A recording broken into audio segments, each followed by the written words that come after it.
Hey, what's up, guys? InvestQ here. I got a question for you. Have you ever wanted to invest into a company that is a growth stock company, such as Castellum CTM, but you're uncertain on whether or not you want to press the buy button due to many things you hear in the media, whether it be you're worried about the fact that it's a risky stock, people say it's a penny stock, don't touch it. Well, today I'm going to cover a stock such as Castellum CTM so you can make the best decision for your portfolio, whether that is to buy and hold the stock long term or to not touch the stock at all. So let's get into the video, guys. So yeah, I got a new platform too. So I believe it's called OBS. It's a good platform. I like the way it records.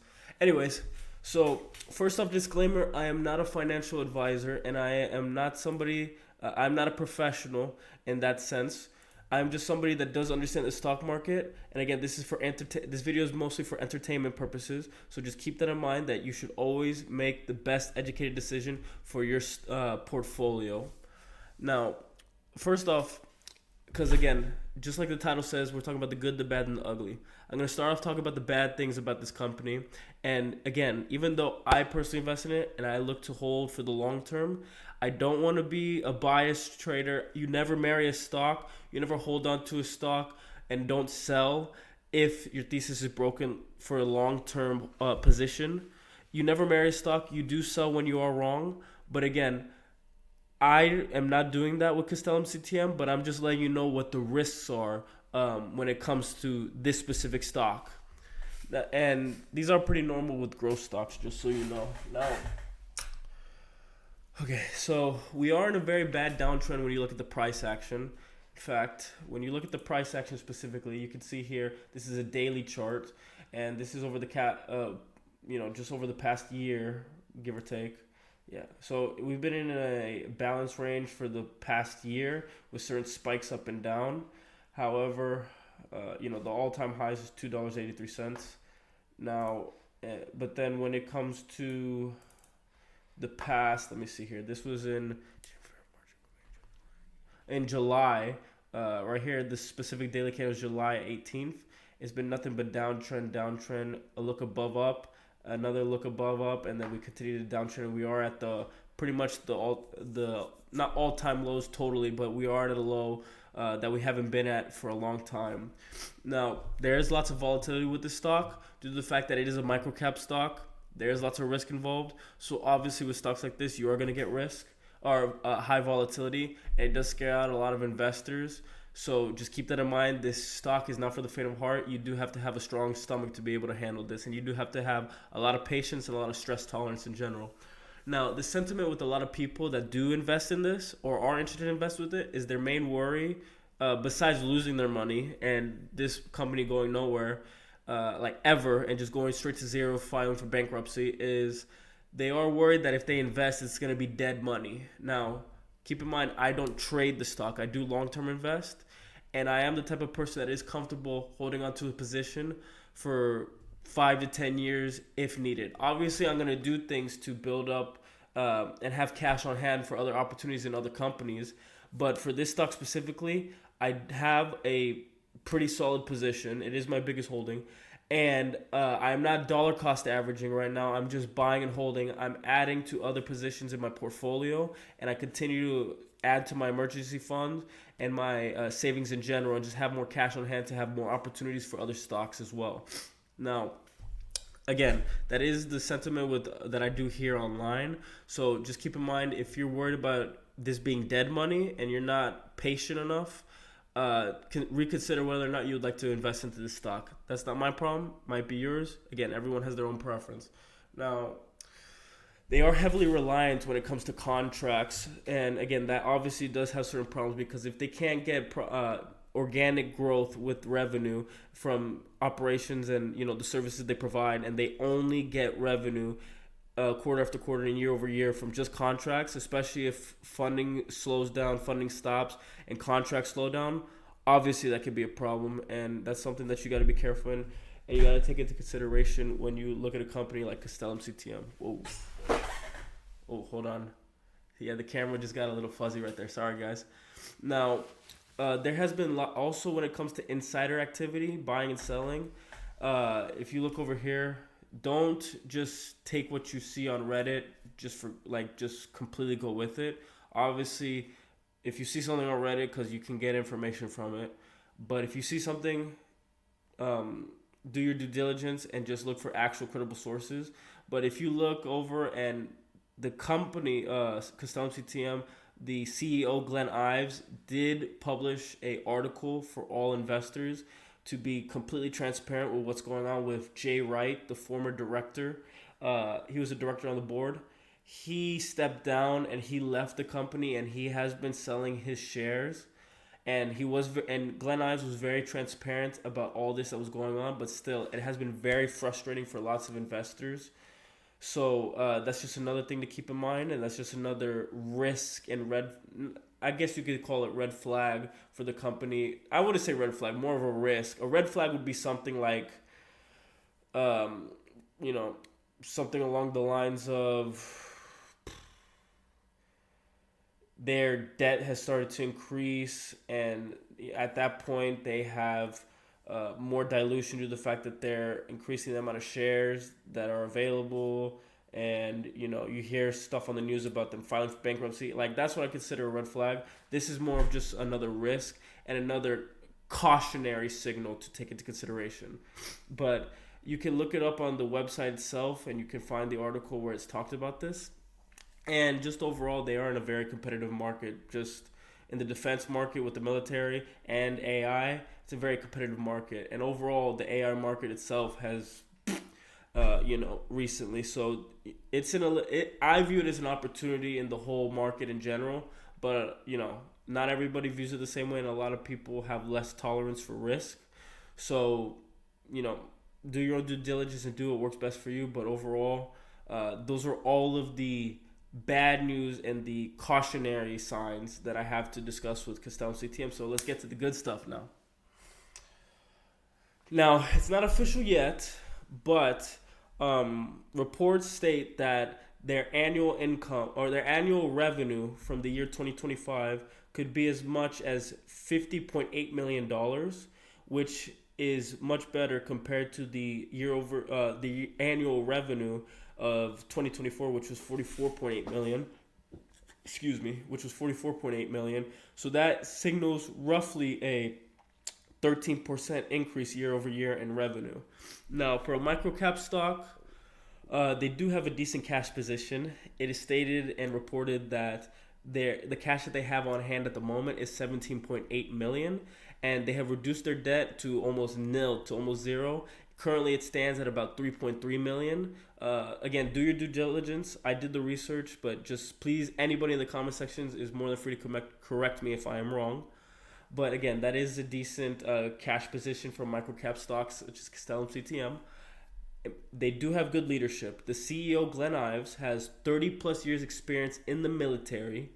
Again, obviously, because this is a defense company, obviously that's going to help open up a specific network that Glenn Ives would have into the whole military, the U.S. military. It could help them get more contracts. It could help them, find more customers. There's just a plethora of benefits that having a CEO such as Glenn Ives for this specific company can do for the company. Now, just keep in mind, this is only the first time this has happened, but because again, they have to be able to do this quarter over quarter and year over year, but they reported their first profitable quarter last year in Q3. It was the first ever profitable quarter in the history of this company, so that's obviously showing signs of financial discipline. They continue to do the things they need to do to grow the company. And they also did report operating profit at about 0.4 million, which is a 3% increase from quarter over quarter.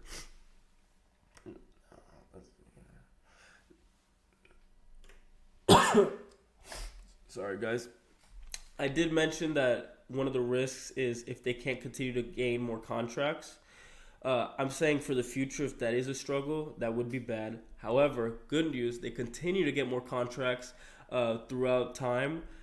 So the most recent one happened this year on January 7th. They received a contract that was worth 49.8 million. Then before that in October, they had one that was 66.2 million. And the big one that people that are interested or know about Castellum CTM have heard about, the big one that they had in February, which was for 103 million. Now, also, they do have a decent backlog at about 220.7 million. Now, keep in mind, like I just said, when you look at Reddit, do your due diligence to see if what you see posted on Reddit is legit. But we also did have more institutional buying 2 days ago. Not 2 days ago, but the Reddit post was 2 days ago, and you can look at it for yourself. I was curious as to where I would be able to find this, but I asked the person that put the post. I get confused if it's a thread or a post. I'm not a big Reddit guy until I started getting into the stock market, but I asked, what source do you use? He said Fintel. You can look it up yourself. It is legit and it is true. Even though that we're in the lower end of this trend, it still is good that we're still having institutions buying in accordingly, of course, because they don't put all their capital into a stock like this. They do accumulate capital and they do accumulate the amount of shares they'll buy, depending on the risk of the company they're investing in. And me personally, this can be interpreted either way, but the last not positive news, but good positive reason for why you want to invest into this company is this isn't hyped up that much in the media, and it is a solid company with decent financials and a decent plan, decent leadership, and a lot of other good indicators onto why you should invest in this and be able to hold long term. Once this does get into the media showing that this is a solid company, because again, the psychology and what other people think about a stock does affect the price action and how much the shares of a company are worth, and if it has a bull run or if it just ends up going upwards in the long term. So once they see all this, the company has a good foundation financially. They gain more contracts, they gain more revenue, they have more they gain more clients, things of that nature. Once it hits the news and it does get hyped up, it's just gonna be, it's gonna be easy money in the long term. Sorry guys, I know it looks a little unprofessional, but I go up there just to scroll through my notes. Now, keep in mind, as I mentioned, I don't trade this stock. I'm a long-term holder and a long-term investor. I'm not dollar cost averaging, like I said. I told you my plan earlier, or what I'm doing now. I'm just holding my position at 98 cents per as my average cost, and I'm saving up more money into my emergency fund and into my savings in general, and I'm dollar cost averaging into other cryptos and stocks so that I can diversify my portfolio more, because Castellum CTM is my biggest holding on my Robinhood portfolio. Now, just so you know, like I mentioned, this is a long-term hold. So this plan I'm mentioning, what I'm doing is very simple. I like to keep things very simple because I don't want to have to overanalyze the stock, especially if it's a long-term hold. You got to widen your horizons and widen the time frame to a longer time frame. And again, like I said, I'd be okay holding this for 5 to 10 years if need be, as long as the thesis is still there and I'm not marrying the stock just because I don't want to be wrong, that I don't want to take a loss and admit that I was wrong if that be the case. So instead, what I'm doing is I'm slowing things down and waiting for quarterly reports and watching year over year to see what the revenue growth is, what the net income trend is, to see their debt level, if they continue to reduce it and eventually have no debt, and to continue to monitor what their backlog size is. Again, very simple. Just check the quarterly reports. And if one quarterly report is bad, that doesn't mean you just instantly sell like that. No, you don't sell just because of that. Take your time. It's okay. I've been through bad quarters, and I've been through good quarters in companies I've invested in. You got to be patient for holds and investments like this.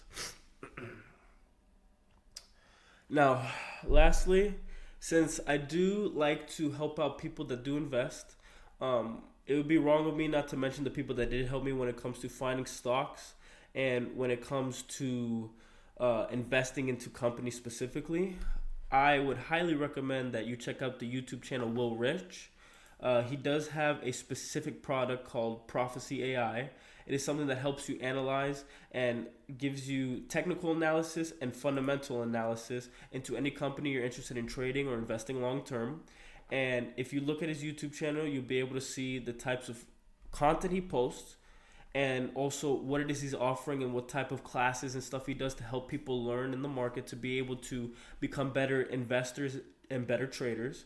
And also, he does have a community out right now with the specific, with Stockmates specifically. One second, guys. So, one second, guys. 1 second.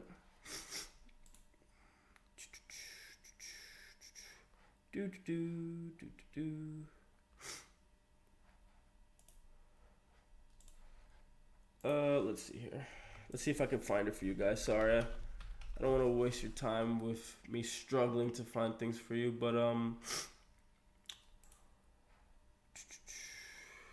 see here. Let's see if I can find Stockmates. I might not be able to find it for you right now. Sorry, guys. I'll make sure that I'll be able to be better prepared for the next video if I can't find it right now. But let's see.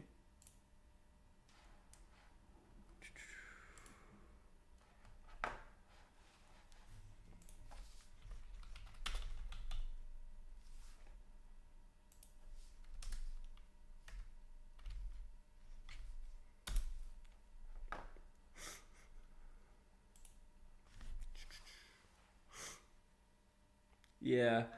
Oh, right here. I completely skipped over. Right here in this community, Stockmates. If you go here, you'll be able to see a community of like-minded traders and investors that are looking to be able to better themselves when it comes to investing in stocks. And they all have their own inputs and they all put their own research. Some of the research that they have put in has helped me to make better decisions with my trading and with my investing. With my investing into what I would like to invest and what I'd like to avoid. So I highly recommend you check this out. And again, I highly recommend that you also check out my own community if you do decide to join the Prophecy AI and Stockmates. You can also check out right here. I offer free content, and I'm just here to help out beginner investors and intermediate investors to learn to better themselves and what it is they can do to become better investors and avoid and make the best educated decisions with their portfolio. So thanks, guys, for sticking with me this long for the video. Thank you for helping me get through that little technical difficulty right there. I had trouble finding Stockmates. And again, anything you'd like to mention in the comments, I'd be more than happy to answer any questions. So with that being said, guys, take care. Have a great rest of your day.